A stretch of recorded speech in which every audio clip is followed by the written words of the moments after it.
Assalamualaikum warahmatullahi wabarakatuh. Selamat datang kembali dalam mata kuliah metodologi penelitian. Teman-teman, pada kali ini kita akan membahas tentang pengumpulan data. Nah, jadi apa itu sebenarnya pengumpulan data dalam sebuah penelitian?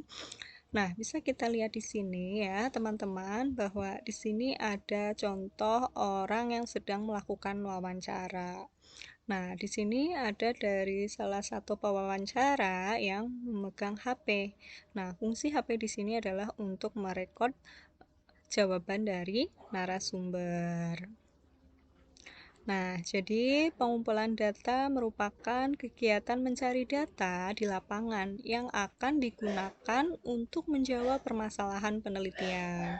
Oleh karena itu, validitas instrumen pengumpulan data serta kualifikasi pengumpul data sangat diperlukan untuk memperoleh data yang berkualitas.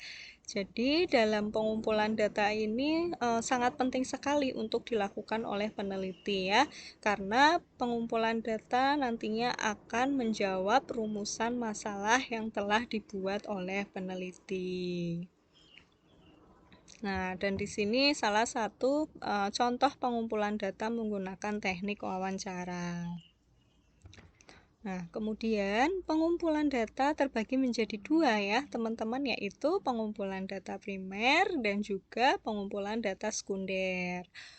Untuk pengumpulan data primer, yaitu data yang diperoleh secara langsung. Nah, contohnya di sini ada metode survei, kemudian wawancara, observasi, dan juga FGD atau Focus Group Discussion. Kemudian yang kedua ada metode pengumpulan data berupa data sekunder atau data yang didapat secara tidak langsung. Contohnya di sini ada studi kepustakaan. Nah, akan kita bahas satu-satu ya masing-masing. Yang pertama pengumpulan data primer, tadi ada survei ya. Nah, survei sendiri adalah metode pengumpulan data dan informasi dari subjek penelitian dengan menggunakan instrumen berupa angket ataupun kuesioner. Nah, angket sendiri adalah sebuah instrumen yang digunakan peneliti untuk mengumpulkan data dengan menyebarkan sejumlah daftar pertanyaan kepada responden untuk dijawab, kemudian dikembalikan lagi kepada peneliti. Nah, jadi teman-teman, di sini ya di sebelah kanan ada contoh angket, pengisian angket. Nah, di sini ada SS yang artinya sangat setuju, kemudian setuju, ada N netral atau R ya, ragu-ragu, kemudian ada TS dan juga STS atau sangat tidak setuju. Nah, teman-teman, saya rasa di sini sudah pernah menjadi responden untuk mengisi angket kuesioner penelitian ya. Nah, dalam menyebarkan angket memang si responden itu harus mengembalikan angketnya kepada si peneliti. Tetapi ada kemungkinan juga bahwa kadang misal nih kita menyebarkan angket sebanyak 100 kepada responden. Tetapi ada beberapa angket yang tidak kembali. Jadi dari 100 angket yang disebar, mungkin yang kembali ke responden ada misalnya 97. Artinya ada 3 angket yang tidak kembali. Kenapa bisa tidak kembali? Ya mungkin karena berbagai faktor. Contohnya misal responden susah ditemui dan lain sebagainya. Nah, kemudian kelebihan dalam menggunakan angket ataupun kuesioner. Yang pertama adalah tidak memerlukan kehadiran peneliti. Jadi, teman-teman, dalam menyebarkan angket itu tidak perlu hadir ya. Artinya apa? Kalian bisa diwakilkan oleh orang lain dalam membantu menyebarkan angket. Misalnya lagi, dalam menyebarkan angket menggunakan Google Form. Nah, di dalam Google Form itu artinya kan berarti kalian nanti tinggal men-share link dari Google Form tersebut. Jadi kalian tidak perlu hadir ataupun bertatap muka kepada responden. Atau contohnya lagi, kalau kalian itu ingin menyebarkan angket kepada responden, di mana responden tersebut adalah nasabah Bank ABC. Nah, untuk mengetahui nasabah Bank ABC, maka kalian harus datang ke Bank ABC tersebut. Nah, di mana misalnya kalian accidental sampling atau responden yang kalian temui pada saat itu adalah yang dijadikan sampel penelitian. Maka kalian itu kan harus standby ya, misalnya dari pagi sampai sore gitu untuk menemui responden. Tetapi karena kalian tidak ada waktu, misalnya ya, maka kalian bisa mewakilkan orang lain untuk membantu menyebarkan angket kalian. Kemudian yang kedua adalah dapat menjangkau responden dalam jumlah banyak. Nah, apalagi sekarang ya dengan adanya teknologi menggunakan Google Form misalnya ya, nanti respondennya itu jangkauannya lebih luas.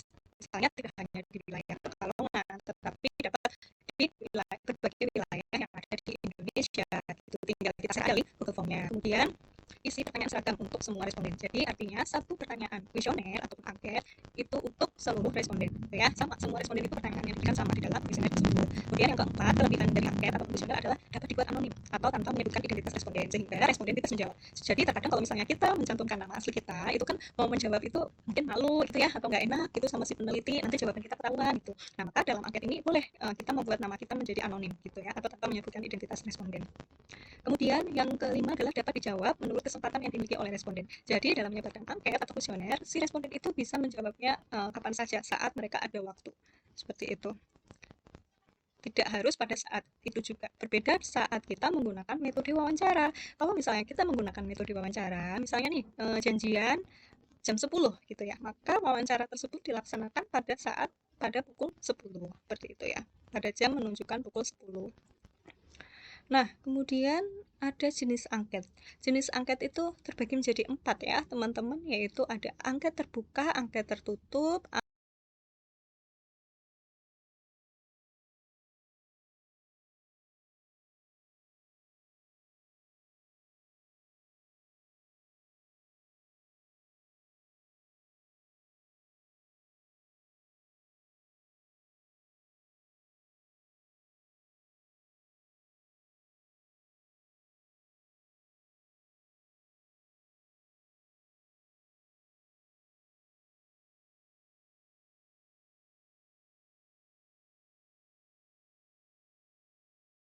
angket semi terbuka, dan juga angket kombinasi pernyataan tertutup dan juga terbuka. Nah, ini contoh dari angket terbuka ya, teman-teman. Jadi bentuknya itu adalah pertanyaan-pertanyaan seperti ini ya. Nah, nanti responden itu adalah menjawab pertanyaan-pertanyaan yang diberikan dan bentuknya adalah menggunakan kata-kata.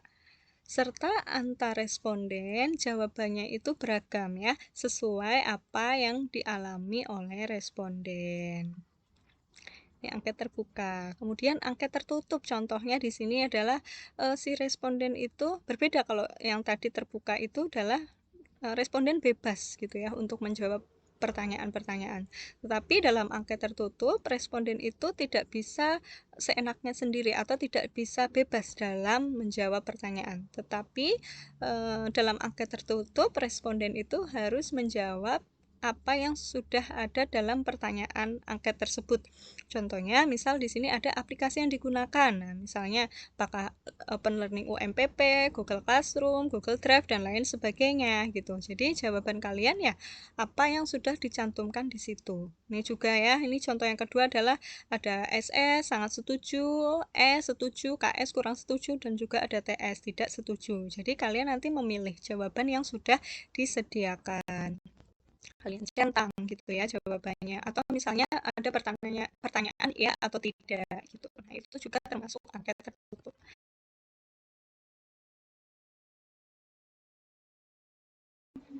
Oke, teman-teman, saya lanjutkan kembali. Jadi jenis angket yang ketiga adalah angket semi terbuka.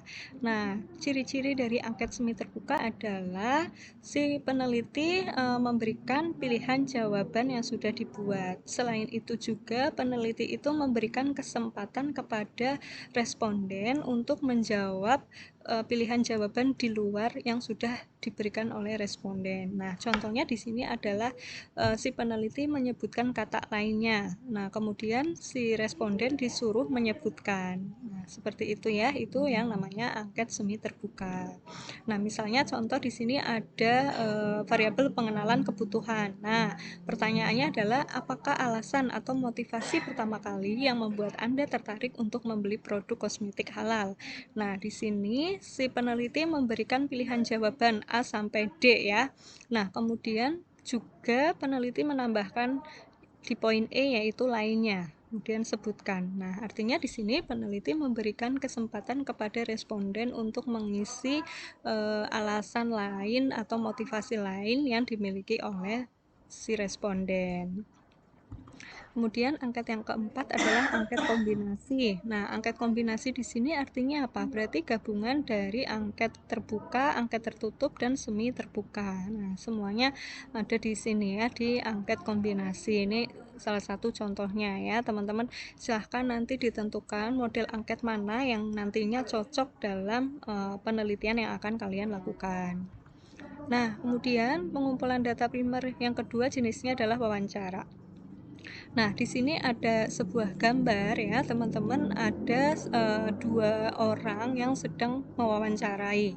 Nah, di sini salah satu peneliti memegang HP ya. Nah, HP di sini fungsinya adalah untuk merekam. Jadi merekam pembicaraan yang mereka lakukan atau merekam wawancara yang sedang mereka lakukan. Jadi tujuannya adalah agar jawaban responden itu terdokumentasi sehingga nanti saat dilaporkan atau saat kita tulis gitu ya. Nah, jawabannya masih valid gitu. Karena kalau tidak direkam, kita kan punya keterbatasan ya, bisa saja lupa dan lain sebagainya, seperti itu.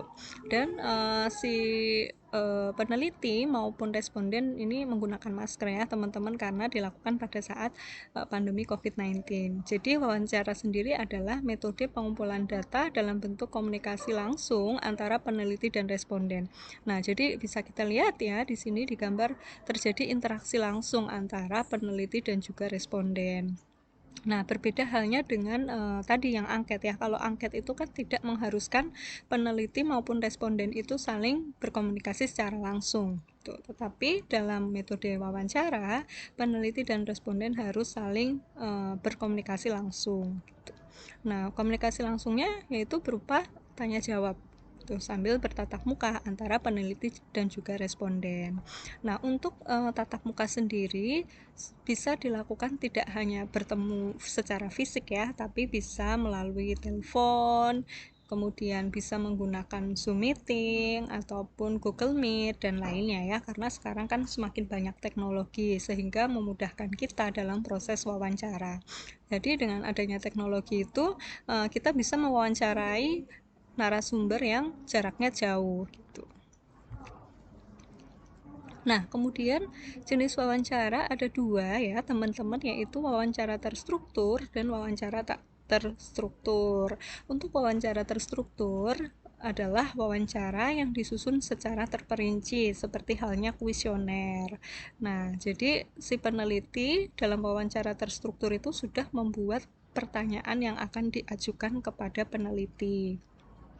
Nah, wawancara terstruktur sendiri terdiri dari sederetan pertanyaan dengan jawaban responden yang dibatasi pada beberapa alternatif jawaban tertentu.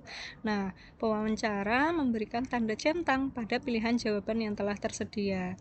Jadi, intinya pada wawancara terstruktur, si peneliti itu memberikan pertanyaan kepada responden atau kepada narasumber sesuai dengan apa yang sudah kita tulis. Kemudian nanti pertanyaan yang sudah diajukan silakan dicentang. Fungsinya apa? Biar tidak terulang pertanyaan yang sama saat kita mengajukan pertanyaan tersebut kepada responden. Nah, kemudian yang kedua adalah wawancara tak berstruktur. Wawancara yang hanya memuat garis-garis besar pertanyaan. Nah, jadi di sini peneliti itu membuat pertanyaannya tidak sedetail di wawancara terstruktur. Nah, wawancara tak berstruktur di sini peneliti itu hanya membuat garis-garis besar pertanyaan saja. Nah, kemudian nanti si peneliti biasanya mempunyai kedekatan informal ya. Jadi nanti akan enak gitu ya, saat kita wawancara itu akan mengalir gitu, karena kita sudah memiliki kedekatan informal. Jadi dalam wawancara tak berstruktur, usahakan si peneliti harus pintar berkomunikasi, harus pintar bagaimana menjalin komunikasi yang baik sehingga terjadi kedekatan antara narasumber dan juga peneliti. Nanti kalau sudah terjadi kedekatan gitu ya, maka akan lancar gitu ya, pertanyaan akan mengalir gitu. Jadi pertanyaannya tidak sesuai dengan soal atau soal-soal yang sudah dibuat ya, atau pertanyaan yang sudah dibuat oleh peneliti, tetapi dikembangkan sesuai dengan kasus yang ada. Nah, kemudian pengumpulan data primer yang ketiga yaitu adalah observasi. Jadi teman-teman bisa dilihat ya, di sini ada foto seseorang yang sedang memfoto kegiatan di sebuah desa. Nah, ini seseorang ini ya sedang melakukan observasi. Nah, observasi sendiri adalah aktivitas pencatatan fenomena yang dilakukan secara sistematis. Nah, observasi bertujuan untuk memperoleh data secara langsung dari lapangan. Nah, jadi yang namanya kita observasi itu berarti harus datang ke lokasi tersebut. Nah, seperti di foto ini ya, ada sebuah acara adat mungkin ya, ini di sebuah desa. Nah, si peneliti itu ingin mengamati atau mengobservasi, sehingga peneliti juga harus datang ke lokasi acara berlangsung. Kemudian observasi bisa dilakukan melalui penglihatan gitu ya, kita melihat, kita mendengar, kemudian melalui penciuman, peraba ataupun pengecap. Nah, cara observasi yang paling efektif adalah dengan menggunakan pedoman observasi. Jadi walaupun kita mengobservasi bukan hanya sekedar observasi, hanya sekedar datang, tidak seperti itu ya. Kita juga harus membuat pedoman yang berisi poin-poin apa yang akan kita lakukan dalam mengobservasi. Nah, selanjutnya peneliti juga memberi tanda centang pada kolom yang sudah kita lakukan. Jadi, apa saja hal-hal yang sudah kita lakukan dalam mengobservasi hal tersebut. Nah, kemudian ada instrumen observasi. Yang pertama adalah daftar riwayat kelakuan, adalah catatan acak yang dibuat peneliti setiap kali mengamati kelakuan-kelakuan luar biasa yang ditampilkan oleh responden. Jadi hasil apapun yang kita dapatkan dari kita mengobservasi harus kita catat, teman-teman. Misalnya kalian ingin mengamati dampak bencana rob terhadap warga di kota Pekalongan gitu ya. Nah, silahkan kalian amati, kalian datang ke lokasi gitu ya. Kemudian setelah kalian amati, apa yang kalian dapat, apa yang kalian dengar, apa yang kalian rasakan, dicatat gitu ya. Kemudian selanjutnya ada skala penilaian atau rating scale, yaitu digunakan untuk menetapkan penilaian secara bertingkat serta untuk mengamati kondisi dan situasi secara kualitatif. Nah, jadi kalian amati kondisinya, kalian gambarkan ya secara kualitatif, kalian jabarkan apa yang terjadi di daerah tersebut. Misalnya tadi warga yang terkena dampak rob gitu ya. Nah, rob itu biasanya datang setiap kapan, apakah pagi atau sore. Kemudian bagaimana terhadap dampaknya terhadap kesehatan penduduk dan lain sebagainya, kalian amati gitu. Apa yang kalian dapat, kembali ke poin pertama, silahkan dicatat. Kemudian checklist ya. Nah, adalah format yang berisi catatan setiap faktor atau aspek yang akan diamati dan digunakan sewaktu pengamatan berlangsung. Jadi peneliti akan memberikan tanda centang pada kolom-kolom yang telah disediakan dalam format pengamatan. Nah, tadi kan kita di awal sudah dijelaskan ya, harus membuat pedoman observasi. Nah, dalam pedoman tersebut apa yang telah kita lakukan juga harus kita centang, harus kita checklist ya. Tujuannya agar kita bisa melakukan apa yang belum dilakukan dalam observasi tersebut. Nah, kemudian juga instrumen yang keempat adalah peralatan mekanik. Di sini peralatan mekanik merupakan sarana pendokumentasian peristiwa-peristiwa tertentu yang ditampilkan oleh subjek penelitian dengan menggunakan alat-alat seperti tape recorder, video recorder, dan kamera. Nah, jadi dalam setiap aktivitas yang kalian lakukan atau apa yang sedang dialami oleh warga yang kita amati harus kita videokan, harus kita dokumentasikan ya, baik itu berupa video ataupun kamera ataupun tape recorder. Nah, kemudian yang kelima adanya human instrument. Di sini adalah istilah dalam penelitian kualitatif untuk menyebut peneliti yang bertindak selaku instrumen penelitian. Nah, pada posisi ini kemampuan peneliti dalam mengambil data sangat diperlukan. Jadi yang namanya observasi sama ya seperti penelitian kualitatif. Kita tidak boleh diwakilkan oleh orang lain. Jadi harus kita sendiri si peneliti yang melakukan observasi karena kita sendirilah yang tahu arah dan tujuan dari penelitian yang kita lakukan. Jadi dalam observasi ataupun penelitian kualitatif, data yang dikumpulkan itu bukan hanya sekedar kata-kata ya, tetapi juga mencakup segala sesuatu yang kita peroleh dari apa yang kita lihat, yang kita dengar, dan juga kita amati. Nah, jenis observasi ada dua ya teman-teman, yaitu observasi partisipasi dan observasi simulasi. Untuk observasi partisipasi, peneliti di sini ikut terlibat dalam kegiatan yang sedang diamatinya sehingga memperoleh data yang sebenarnya. Nah, contohnya tadi saat ada acara adat di sebuah desa, kalau kita ingin mengamati acara tersebut, yang kita mengikuti dari kegiatan tersebut dimulai dan sampai kegiatan tersebut berakhir. Nah, kemudian yang kedua adalah observasi simulasi, di mana dalam melakukan observasi simulasi, peneliti diharapkan dapat mensimulasikan keinginannya kepada responden. Nah, dengan ini responden dapat memberikan informasi yang sesuai dengan keinginan peneliti. Misalnya, kita ingin mengetahui apabila di sebuah desa atau di sebuah lingkungan masyarakat yang tidak menggunakan akses internet ataupun tidak ada jaringan internet gitu ya. Nah, kita itu ingin tahu bagaimana sih dampak apabila masyarakat itu tidak bisa mengakses internet ataupun sinyal handphone gitu ya. Nah, dampaknya terhadap masyarakat apa gitu. Nah, kalau kita ingin tahu dampaknya secara langsung, kita bisa melakukan observasi simulasi, yaitu dengan cara apa?